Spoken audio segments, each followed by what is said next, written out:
Then I went through when they had the auction and sold the stuff off and proved that I didn't, that I owned a copyright. Talked about the lawsuit against the lawyer, but I couldn't disclose it. Okay. And how about going out to California and purchasing the copyrights? Yep. Yep. Oh, all right. The one question I asked him was, I remember the blonde guy when I filmed. Oh, do you remember? Oh God, I bet Mark knows the guy's name. He was like the perfect hair guy that was looking at buying it in Vegas. Oh, John, he had a car company? Yes. The guy who was on the Vegas cut, right? Mark would certainly know Yeah. his name. I've only met him once. He had a car, he was doing these futuristic one-off cars. Yeah. I don't know it offhand. All right, so what do you think we're lacking now? You talked about Altamori and all that, obviously, right? Did we? Him going to jail and suing and all that? Hello. Hey, what was the car guy's name in Las Vegas? Al DeMoro. Al DeMora. Yeah. Al DeMoro. Okay. $2 million cars. Okay. Fine. Yeah, Al DeMora. Yeah, he was, Don't put it in your pocket. he was quick in and out, not much. You want to talk about Captain and all these people that he's tried to hook you up with all through the years? I mean, he's just crazy. If you're tired, then you know what I mean, then maybe we just... Well, I definitely want to. There, we've got Right. it, but there's these little pieces that, I don't know if you want to talk about that Al guy. There wasn't much with him, though. Okay. Not much at all. With That who? was it. Al DeMora. No, he came here one time, but it was nothing. And then he went to Vegas to meet you, and that was it. He was with Pat Melfi. That's how I met Pat Melfi. Yeah. And then there was, Not too much significance. It just seems like you are a secondary victim of Michael Jackson's problem. could be. Because the family, they were prepared to pay, but it was Michael No, Jackson's they wouldn't pay lawsuit. nothing. Well, but wasn't it because Michael Jackson's molestation stuff happened, and that's why they ended up not being able to pay? They didn't have the money. No, they had no money, believe me. And see, he didn't realize. I offered Tito Jackson. There's a couple of things we can talk about. We can talk about the lawyer, Brian Oxman. Right. Okay. Yeah. Are you filming? You're filming now? Uh-huh. Okay. When I got the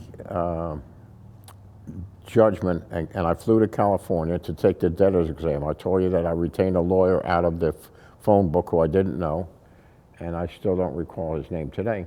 But when we took the deposition of the mother and father, things were so rough for me financially that I initially didn't even have the money to fly to California. I had a friend of mine, his name was Mike Fight, who I called up to ask if I could borrow $2,000. Now, he has a business in Trenton. I'm down at the shore. It was a 45-minute drive.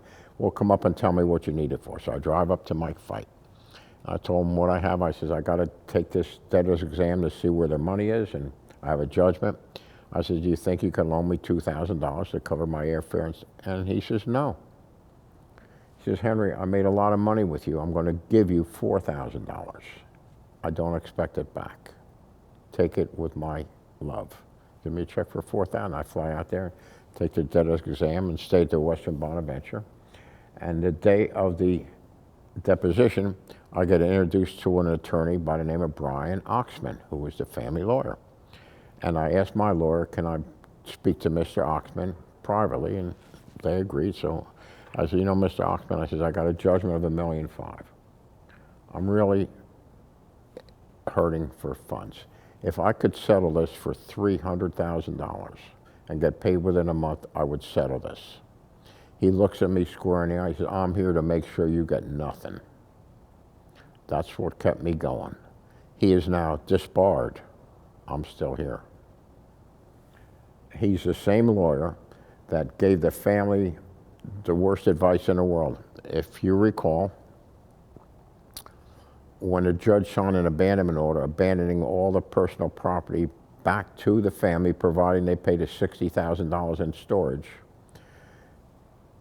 Oxman told them they shouldn't have to pay the storage because most of the money involved Vaccaro, meaning me, transporting the stuff from one warehouse to the other and all that trucking. He says, I'm going to sue them and get the money. It was then converted back, and the judge reversed the abandonment order. Okay. And the third instance was when I met with Tito in Jerry's Deli in Encino, and I offered to give everything back, not just Tito's property, everything back.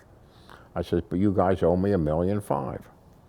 Well, how are you going to get that? I says, we're going to go on Oprah Winfrey. I'm going to get the money from the producer. I'm going to give everything back, and we're going to all hug and make like the whole world is fine again. He goes back, and Brian Oxman says it's just a white guy trying to take advantage of a black family. So in 3 instances, this guy, and he was disbarred for making phony, phony declarations up on behalf of the Jacksons. They were fraudulent. Oh, then another thing that's interesting, there's a lot of little pieces that, you know, I come back and revert on.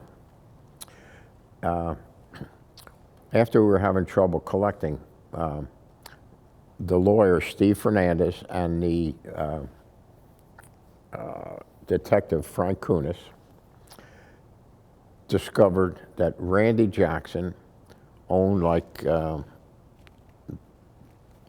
want to say, a couple million shares of a company called Modern Records. It traded on the Vancouver Exchange, and Modern Records owned a catalog. Fleetwood Mac, was it? It was a woman, like Nikki Sixx or something like that. Yeah, from Fleetwood Mac. Stevie Nicks, right? Yeah, Stevie Nicks. They owned this Modern Records owned a Stevie Nicks catalog, and they had 1 million or so shares trading on the Vancouver Exchange. They went to court, and he was ordered to turn over that stock. He never turned it over. They went and they got what's called a body detachment to have him arrested. He got wind of it and assumed they're going after him like at noon on Friday. He flies to New Jersey, and he gets that same lawyer, the Fine Silver Law Group, and that the old man owed money to. They make a motion before the court claiming that the judgment against him is fraudulent and that is not his signature on accepting service. What they do is they now fly in his ex-wife that he owed, I'm told, about $500,000 in back alimony, and she lied for him and said that he was not home that day that they claim, and this was not his signature, and the judge let him out. And what's ironic about this is Friday, the judge that granted me the motion that said, granted me the motion to get personal judgments, retired from the bench. Monday is a brand new judge who knew nothing about the case, and he believed Randy Jackson, and they let him out. I mean, you can't make this stuff up. Well, I think that's about it that I can think of. And did you speak about the recording studio and bringing the tapes there and some of that process, maybe, or Guy Mascola? Yeah, you talked about them baking them. Okay. Baking. All right, so I guess all that we have left is about the new guitar. Yeah. And Mark's not available until after 6. Okay. So if we want to do him later, we can at...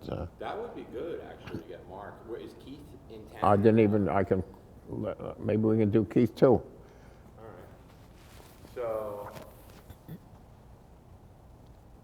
yeah, I think we're wrapped here, right? Okay. Cool beans. You guys hungry?